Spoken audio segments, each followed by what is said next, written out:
Hello everyone, welcome to another episode of Plenty with Sulo. The venue partner, Department of Coffee. The clothing partner, G Flock. Hair and makeup, Beauty Quest. Be tuned to Daily Mirror Online.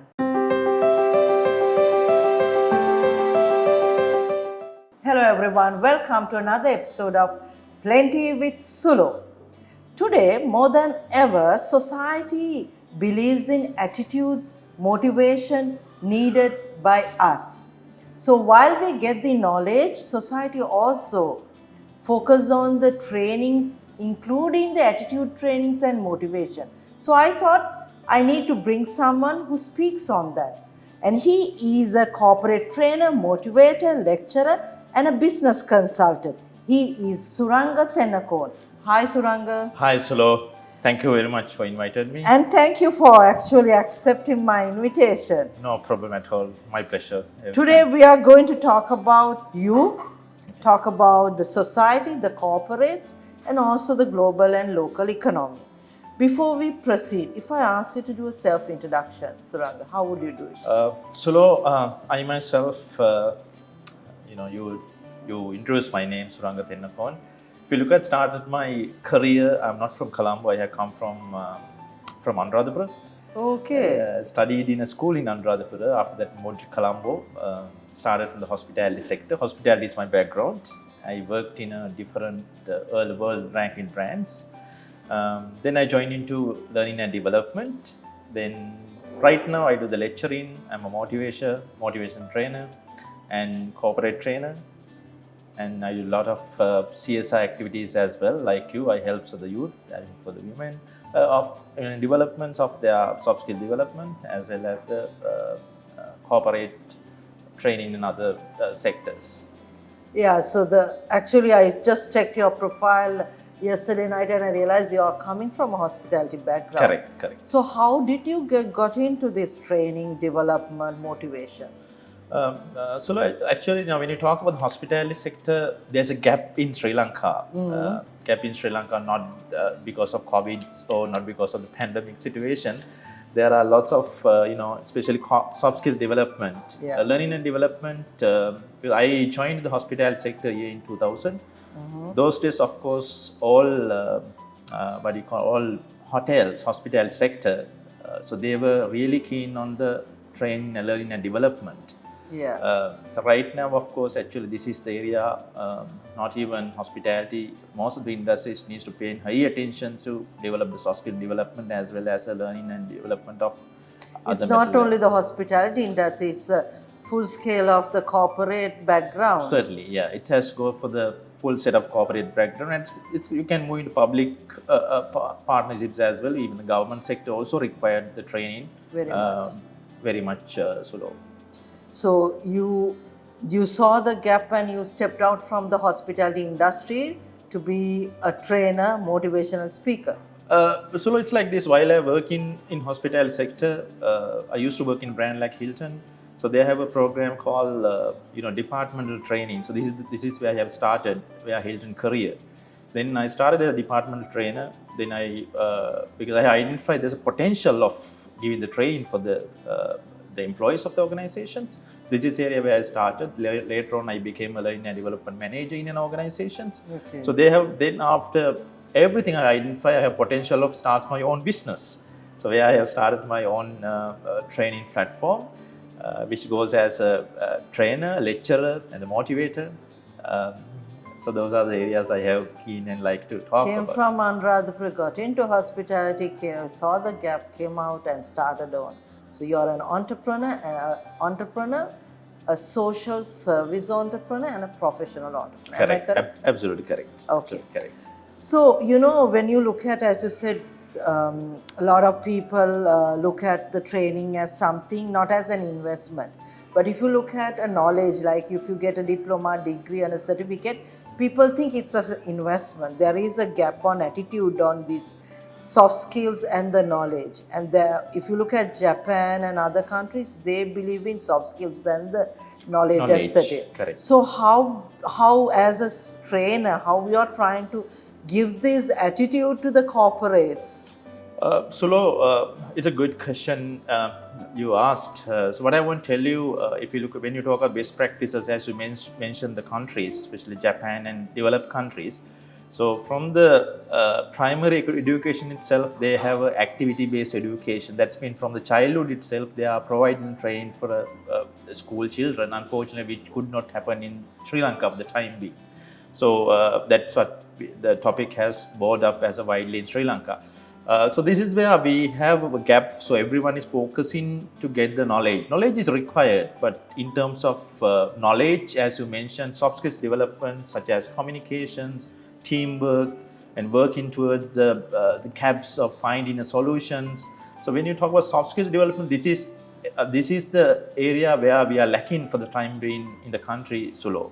That's what there's a huge back gap. So when you talk about the corporate sector as well, right now after pandemic got started, after crisis got started, most of the organization, so as a primary, when you talk about their corporate budgets, the training is something they have taken out as a first stage. It's not only the corporate, even the government. Government does, sector, yes. government sector as well. So the human capital, because I remember when the Japan had this Hiroshima bomb, they said we have one asset, that is human assets. Correct.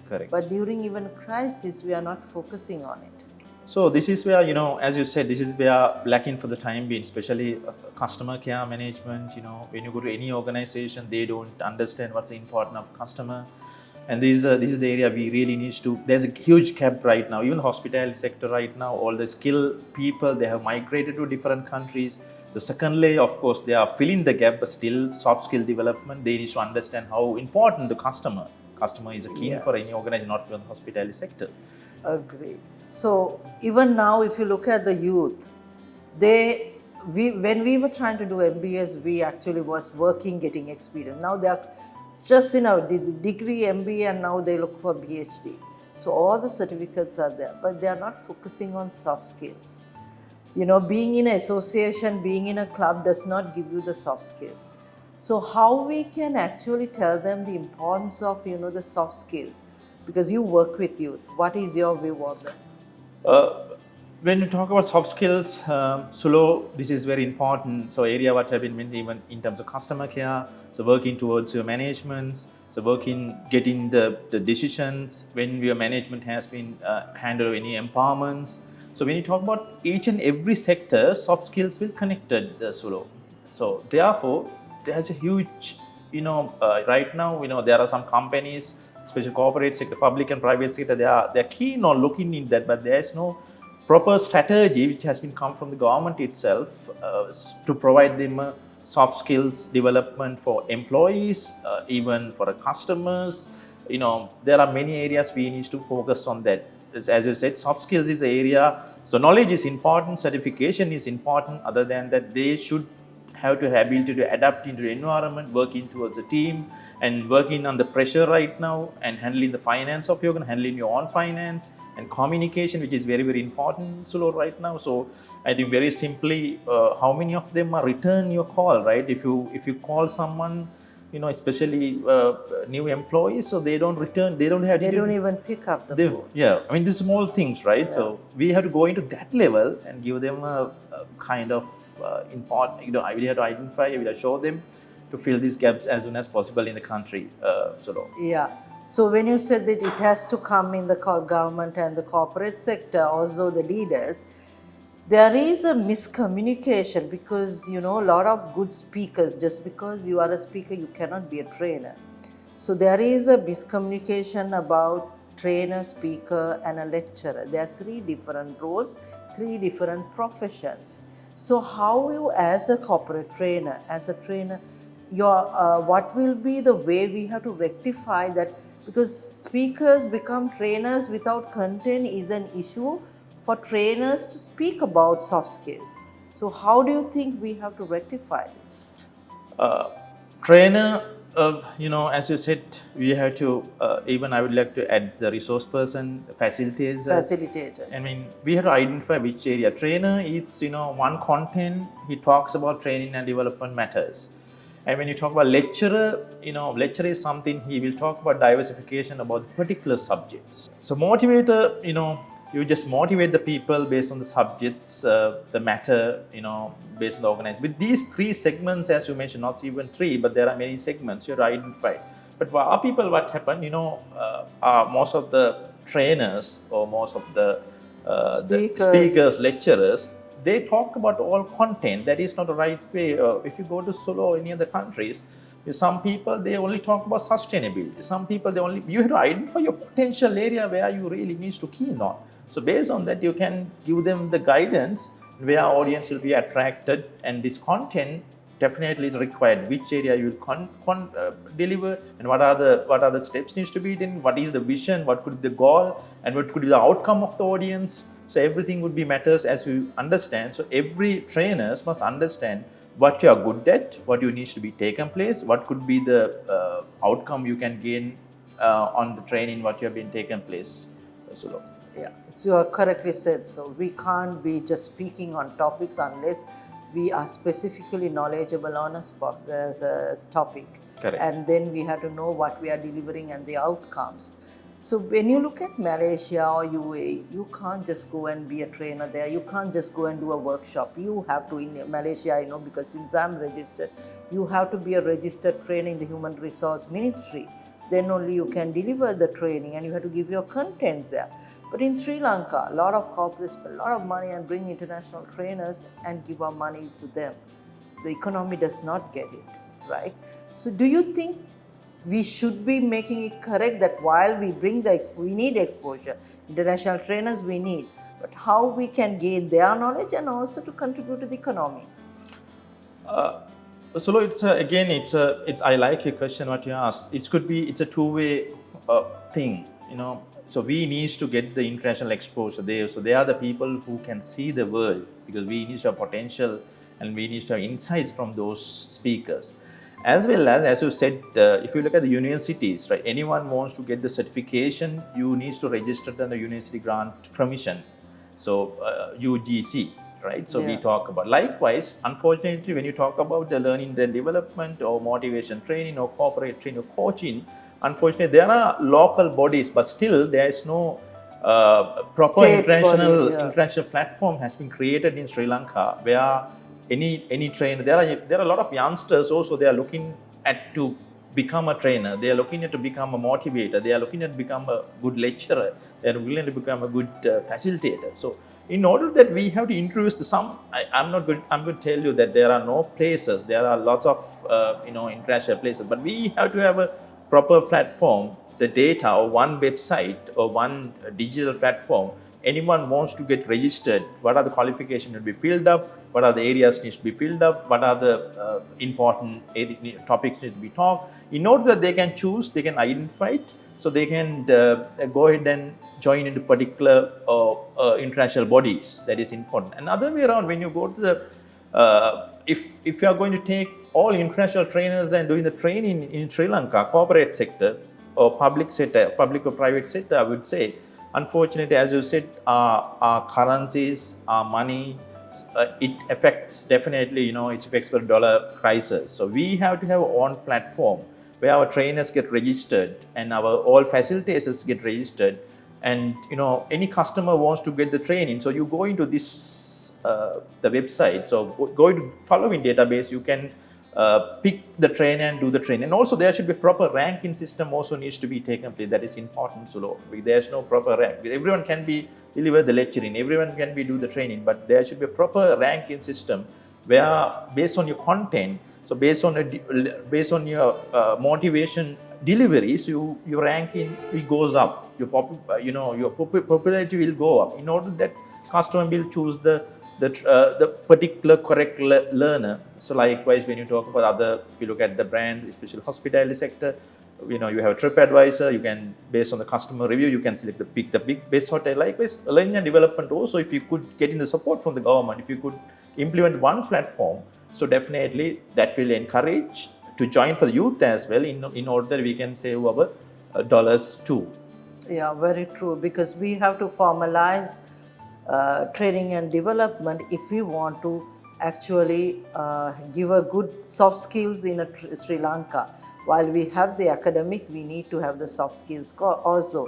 So there's a, I wanted to ask this question. We speak about the international training, international platform, and we speak about exporting, but can Sri Lankan trainers bring, go to international and get that exposure and give our knowledge out? Because I think Sri Lanka has a potential of crisis management, motivating when everything goes down, at changing the negative into the positive attitude. But we speak about in our society, but when are we ready to go and train the countries and the corporates who are facing outside the Sri Lanka? Solo, I'm sure since you've been in the world, when you go for a top designations, even Tesla, the Mercedes-Benz, Emirates, in any brands, if you look at top player, there are some Sri Lankans. Yes. Even the learning and development as well. So what we wanted to tell you to audience and what we want to bring you, there should be a proper platform as we discussed, where they need to go out. To go out, not easy, there should be international certification, as you said, needs to be taken place. Not even that, there are some updation needs to be taken place, so that is important, because now the chat GBT on board, content, you can't play around. Within 10 seconds you can write your content, and Elon Musk is getting ready to implement the what you call neural links, where you can read the people, so the trainers, whoever who was looking for international training, they must understand how do they adapt into the environment. Because you can't, if you look at the students, when you do the lecturing or when you do the teaching in Sri Lanka, students, it's really they'll ask the question back from the lecturer. But if you could go to Europe, so if you do deliver wrong content, so students will raise their hands and they will tell you, Mr. So and so, they are telling the wrong thing. They will always challenge you. They always challenge you. They always challenge you. This could be the therefore, if you're looking for if you're looking for to go out from the country and do the international training or lecturing or facilities in anything, you should have to update. You should have to make sure deliver the correct content where audience will be attracted. In order that, as you said, definitely it will have more chance to get the foreign currencies in the other country. That will help to get rid of our economic issue, Sulo. My final question to you: how do you think corporates should look at learning and development? It's this is the area, Sulo. As I said, learning and development. I would say, since the hospitality sector, I would say now, if you do not give them a training, soft skill development on how to handle the, let's say, crockery and cutlery, you think the employee, how many glasses, how many pieces, loss will be the bigger amount.